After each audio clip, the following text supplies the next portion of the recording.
Hello everyone, welcome to my channel. आज हम लोग chapter number 5 application of percentage की वर्कशीट 2 के क्वेश्चंस को सॉल्व करेंगे। हमने वर्कशीट 1 के सभी क्वेश्चन सॉल्व कर लिए हैं। अगर आप लोगों ने मेरी वो वीडियो नहीं देखी है तो मेरे चैनल के प्लेलिस्ट में जाकर वो वीडियो देख सकते हैं, या फिर इस वीडियो के डिस्क्रिप्शन में आपको उसका लिंक मिल जाएगा, आप वहाँ भी देख सकते हैं। तो चलिए स्टार्ट करते हैं। देखिए, वर्कशीट 2 एंड वर्कशीट 3 के सभी क्वेश्चन आपके प्रॉफिट एंड लॉस पे बेस्ड होंगे। तो देखिए, इस वर्कशीट के क्वेश्चंस को सॉल्व करने से पहले हम लोग cost price, selling price, profit and loss क्या होते हैं इसके बारे में डिस्कस कर लेते हैं। तो देखो, सबसे पहले आपको कॉस्ट प्राइस क्या होता है। ठीक है, कॉस्ट प्राइस मीन्स जिस प्राइस पर आप कोई चीज़ परचेज करते हो, कोई भी चीज़ आप परचेज करते हो जिस प्राइस पर, वो आपका कॉस्ट प्राइस हुआ। मान लो कि आपने कोई पेन लिया 5 रुपीज़ का। ठीक है, 5 रुपीज़ का आपने कोई पेन लिया, तो ये 5 रुपीज़ आपका क्या हो गया, कॉस्ट प्राइस। कोई भी पेन आप लो या कोई भी चीज़ आप खरीदो तो उसकी जो प्राइस होती है वो कॉस्ट प्राइस होती है। और उसी चीज़ को अगर आपने सेल कर दिया, मान लो इस पेन को आपने सेल कर दिया 10 रुपीज़ में। ठीक है, उस पेन को आपने सेल कर दिया 10 रुपीज़ में, तो वो 10 रुपीज़ क्या हो गया, सेलिंग प्राइस। ओके, 5 रुपीज़ क्या हुआ, जिस प्राइस पर आप किसी चीज़ को परचेज करते हो वो कॉस्ट प्राइस। तो यहाँ आपने मान लो एक पेन लिया, उसकी प्राइस 5 रुपीज़ है, वो आपका कॉस्ट प्राइस हो गया।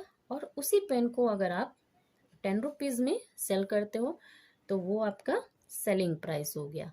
ठीक है, अब देखो उसके बाद क्या है, अगर आपका सेलिंग प्राइस, यहाँ देखो कॉस्ट प्राइस मीन्स आप समझ गए हैं, सेलिंग प्राइस का मतलब भी समझ गए हैं। अब देखो, मान लो सेलिंग प्राइस ग्रेटर देन होगा कॉस्ट प्राइस से, तब क्या होगा, सेलिंग प्राइस मीन्स जिस प्राइस पर हम कोई चीज़ बेचते हैं, सेल करते हैं वो। तो अगर सेलिंग प्राइस कॉस्ट प्राइस से ग्रेटर देन होगा तो हमें क्या होगा, हमें क्या मिलेगा, देखो प्रॉफिट। प्रॉफिट कब होता है, जब सेलिंग प्राइस ज़्यादा होगा कॉस्ट प्राइस से। ठीक है, तो यहाँ देखो जो मैंने एग्जांपल लिया, यहाँ सेलिंग प्राइस ज़्यादा है। ठीक है, 10 रुपीज़ ज़्यादा है 5 रुपीज़ से, तो यहाँ क्या होगा, यहाँ प्रॉफिट होगा। ठीक है, तो जब भी सेलिंग प्राइस ज़्यादा हो कॉस्ट प्राइस से देन प्रॉफिट होगा। तो प्रॉफिट का यहाँ फॉर्मूला एक बनता है क्या, प्रॉफिट कब होता है, जब सेलिंग प्राइस ज़्यादा होगा कॉस्ट प्राइस से। तो अगर आपको फाइंड करना हो कि कितना प्रॉफिट हुआ, ठीक है ना, कितना प्रॉफिट हुआ, तो हम क्या करेंगे, प्रॉफिट फाइंड करने के लिए सेलिंग प्राइस जो है उससे कॉस्ट प्राइस को माइनस कर देंगे। तो प्रॉफिट का फॉर्मूला क्या हमारा बनता है, selling price minus cost price. Okay, but अगर आपने इसी पेन को 15 रुपीज़ में खरीदा, ठीक है, अगर इसी पेन को आपने 15 रुपीज़ में परचेज किया तो इसकी कॉस्ट प्राइस 15 हो जाएगी। ठीक है, और उस पेन को आपने सेल कर दिया 10 रुपीज़ में, तब देखो यहाँ क्या हो जाता है, तब कॉस्ट प्राइस ज़्यादा हो गया, सेलिंग प्राइस कम हो गया। इस कंडीशन में हमें क्या मिलेगा, इस कंडीशन में लॉस होगा। जब भी सेलिंग प्राइस कम हो कॉस्ट प्राइस से, जब भी सेलिंग प्राइस कॉस्ट प्राइस से कम हो, लेस देन हो, देन हमें लॉस होगा। तो लॉस का फॉर्मूला, मान लो लॉस अगर आपको फाइंड करना है तो कैसे करोगे, तो कॉस्ट प्राइस से सेलिंग प्राइस को माइनस कर देंगे। ठीक है, यहाँ देखो आप, कॉस्ट प्राइस 15 रुपीज़ है, सेलिंग प्राइस 10 रुपीज़ है, तो देखो कॉस्ट प्राइस ज़्यादा है और सेलिंग प्राइस कम है। कोई भी चीज़ आप देखो खुद अपने पे ही मतलब अप्लाई करो। मान लो आपने कोई चीज़ खरीदी 20 रुपीज़ में और उसी को आप सेल कर दे रहे हो 10 रुपीज़ में, तो आपको तो लॉस होगा ना। तो वो लॉस हम फाइंड कैसे करेंगे, जिस प्राइस पर हमने उस चीज़ को परचेज की है उससे हम माइनस कर देंगे जिस प्राइस पर उस चीज़ को सेल किया है। ठीक है, तो ये लॉस हमारा मिल जाएगा। Loss means loss equal to cost price minus selling price. तो ये दोनों फार्मूला आपको लर्न करके रखना है। और अगर यहाँ देखो, if selling price equal to cost price, अगर मान लो किसी चीज़ को आपने 15 रुपीज़ में परचेज़ किया है और 15 रुपीज़ में ही आपने उसे सेल कर दिया है, तो दोनों इक्वल हो जाएंगे, selling price and cost price दोनों इक्वल हो जाएंगे, then there is no profit and loss. No loss. अगर तब वहाँ क्या होगा, तब ना तो प्रॉफिट होगा ना ही लॉस होगा, इक्वल हो गया। ना तो हमें कुछ प्रॉफिट हुआ ना ही हमें कुछ लॉस हुआ। ठीक है, तो आपको देखो यहाँ प्रॉफिट का ये फॉर्मूला लर्न करके रखना है एंड लॉस का। एंड सेकंड देखो, प्रॉफिट परसेंट आपको अगर फाइंड करने को कहा जाए, प्रॉफिट तो फाइंड कर लेंगे, प्रॉफिट परसेंट फाइंड करना है। तो प्रॉफिट परसेंट फाइंड करने का फॉर्मूला है प्रॉफिट अपॉन सीपी इंटू 100। तो ऐसा क्यों, देखो सीपी ही क्यों, सीपी मीन्स कॉस्ट प्राइस। तो देखो कोई भी चीज़ आपका जो प्रॉफिट होगा या लॉस होगा वो कॉस्ट प्राइस पर ही होगा। ठीक है ना, सेलिंग प्राइस पर तो नहीं होगा। जब कोई चीज़ हम परचेस करेंगे तभी तो हमें प्रॉफिट होगा या लॉस होगा। इसीलिए प्रॉफिट कॉस्ट प्राइस पर ही होगा। एंड लॉस भी आपका देखो, लॉस परसेंट अगर आपको फाइंड करना है तो लॉस भी आपका कॉस्ट प्राइस पर ही होगा। ठीक है, तो ये दो फॉर्मूले आपको लर्न करके रखने हैं।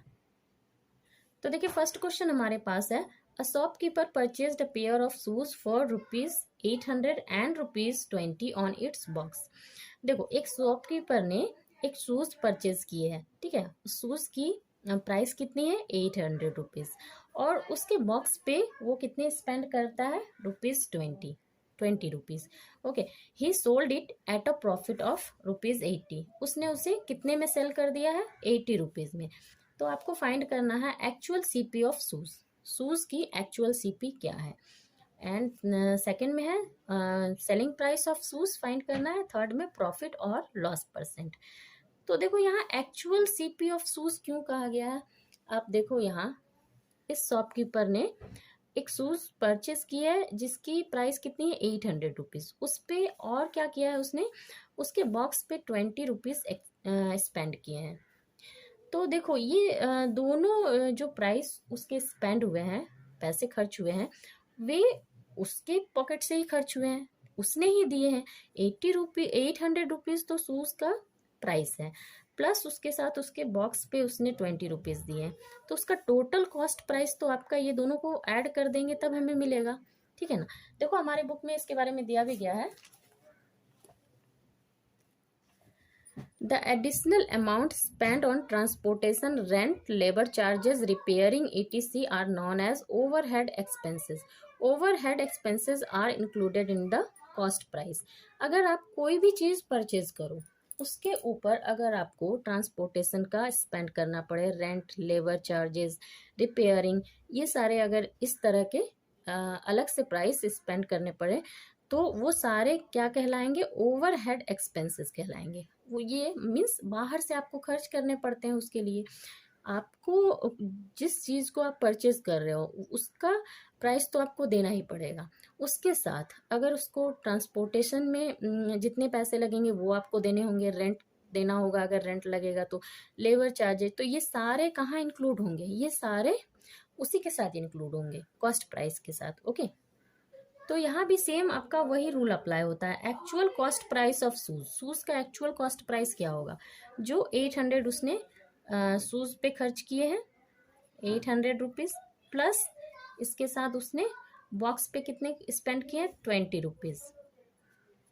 इन दोनों को हम ऐड कर देंगे। ठीक है, 820। ठीक है, ये इसका आंसर हो गया। सेकंड में देखिए क्या है, selling price of shoes, shoes का सेलिंग प्राइस आपको फाइंड करना है। तो यहाँ देखो हमारे पास कॉस्ट प्राइस तो हमें मिल गया है ₹820। ठीक है, तो कॉस्ट प्राइस आपका 820 एंड प्रॉफिट है, देखो प्रॉफिट हमें मिला है, ही sold it at a profit, उसने उस शूज को कितने प्रॉफिट पर सोल्ड कर दिया है, ₹80। तो यहाँ प्रॉफिट आपको मिला हुआ है। ठीक है, ₹80।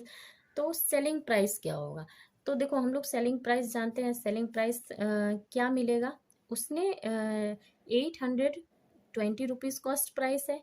ठीक है, तो ये आपका होगा, इसके साथ क्या ऐड होगा, प्रॉफिट प्लस 80, ये आपका सेलिंग प्राइस हो जाएगा। इन दोनों को ऐड करेंगे तो हमें मिलेगा 900।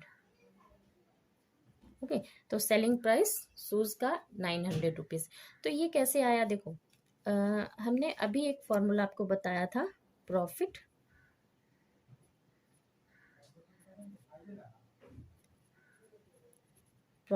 इक्वल टू क्या होता है, selling price minus cost price. ठीक है, प्रॉफिट क्या होता है, profit selling price minus cost price. और यहाँ आपको क्या फाइंड करना है, सेलिंग प्राइस फाइंड करना है। आपके पास प्रॉफिट दिया हुआ है, कॉस्ट प्राइस दिया हुआ है। तो सेलिंग प्राइस जब हम फाइंड करेंगे तो ये देखो कॉस्ट प्राइस आपका इधर आ जाएगा, सेलिंग प्राइस क्या मिलेगा हमें, प्रॉफिट प्लस कॉस्ट प्राइस। ठीक है, तो यहाँ से ये फॉर्मूला आया है। ठीक है, कॉस्ट प्राइस प्लस प्रॉफिट हमें सेलिंग प्राइस मिल जाएगा, ये इसका आंसर हो गया। नेक्स्ट है देखो प्रॉफिट परसेंट। तो प्रॉफिट परसेंट का तो फॉर्मूला हम लोग जानते हैं, क्या होता है, profit upon cost price into 100। ठीक है, तो प्रॉफिट परसेंट जब भी आपको फाइंड करने को कहा जाए तो ये कॉस्ट प्राइस पे फाइंड होगा। जो कोई भी चीज़ आप ले लो उसका जो कॉस्ट प्राइस होगा उसी पे प्रॉफिट फाइंड होगा। तो प्रॉफिट कितना है, देखो 80 upon cost price, cost price actual cost price जो आया है वो। ठीक है, तो 820 इंटू 100।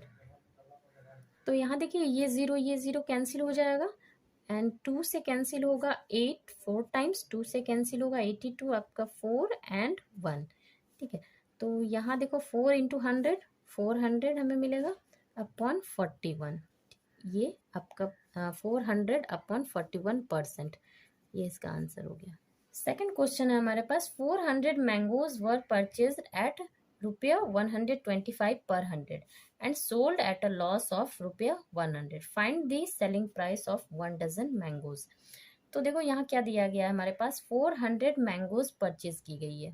ठीक है, और कितने पे परचेज की गई, तो पर 100 ₹125, मतलब 100 मैंगोज का कॉस्ट कितना है, ₹125। तो यहाँ हम लिखेंगे जो हमें मिला है पर 100 ₹125 कॉस्ट है। तो यहाँ हम लिखेंगे कॉस्ट प्राइस ऑफ 100 मैंगोज।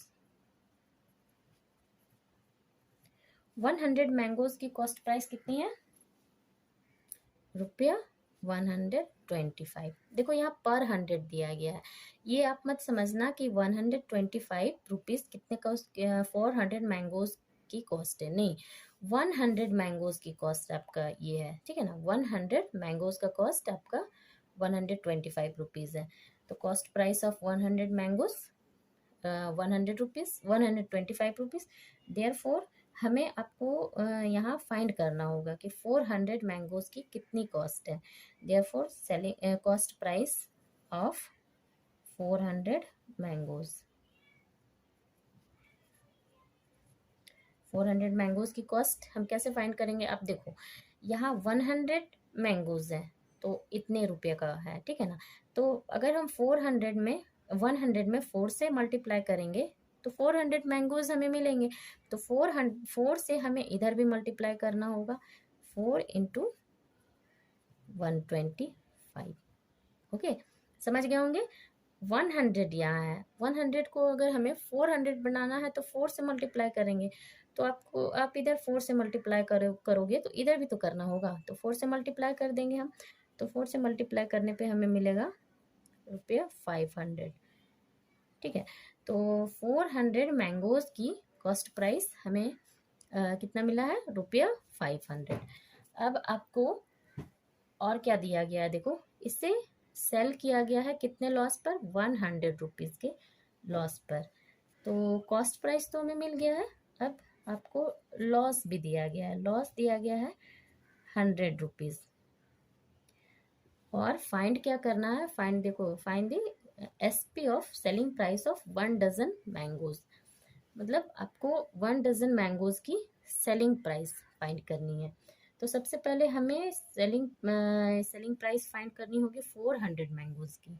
ठीक है, क्योंकि 400 मैंगोज का कॉस्ट प्राइस हमें दिया गया है और जो लॉस आपको मिला है, यहाँ लॉस दिया गया है क्वेश्चन में ₹100, ये 400 मैंगोज पे लॉस है। ठीक है, ये लॉस कितने पे है, 400 मैंगोज के कॉस्ट प्राइस पे। तो सेलिंग प्राइस यहाँ इजीली फाइंड हो जाएगा, सेलिंग प्राइस इक्वल टू, तो सेलिंग प्राइस क्या होगा, देखो यहाँ selling price equal to cost price minus loss.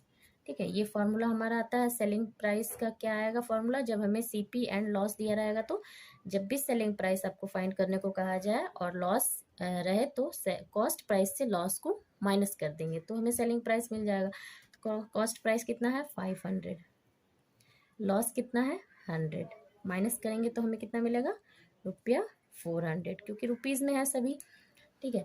तो ये कितना 400 सेलिंग प्राइस कितने मैंगोज की है? 400 मैंगोज की। तो हम लिखेंगे selling price of 400 mangoes 400 rupees. ठीक है। तो अगर हमें 400 मैंगोज का सेलिंग प्राइस दिया हुआ है तो यहाँ से हम 1 मैंगोज का भी सेलिंग प्राइस फाइंड कर सकते हैं।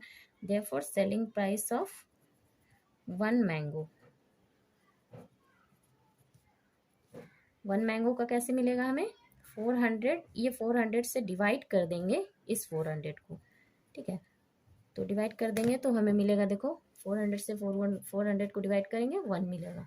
मतलब 1 मैंगो की कॉस्ट कितनी है? 1 रुपीज़। तो आपको यहाँ क्वेश्चन में पूछा गया है 1 डजन मैंगो का कॉस्ट। ठीक है ना। तो 1 डजन में कितने पीसेस होते हैं? देखो 12 पीसेस होते हैं। ठीक है। तो यहाँ पे हम लिखेंगे देयरफॉर सेलिंग प्राइस ऑफ, देखो 1 मैंगो का हमें मिल गया है 1 रुपीज़, तो 12 मैंगो का कितना मिलेगा? सेलिंग प्राइस ऑफ 12 मैंगो, इस 12 से मल्टीप्लाई कर देंगे 1 रुपीज़ में। ठीक है। तब 12 मैंगो का जब 1 मैंगो का सेलिंग प्राइस 1 रुपीज़ है तो 12 मैंगो का सेलिंग प्राइस 12 से मल्टीप्लाई कर देना है। 12 इंटू 1 12 रुपीज़, ये इसका आंसर हो गया। ठीक है।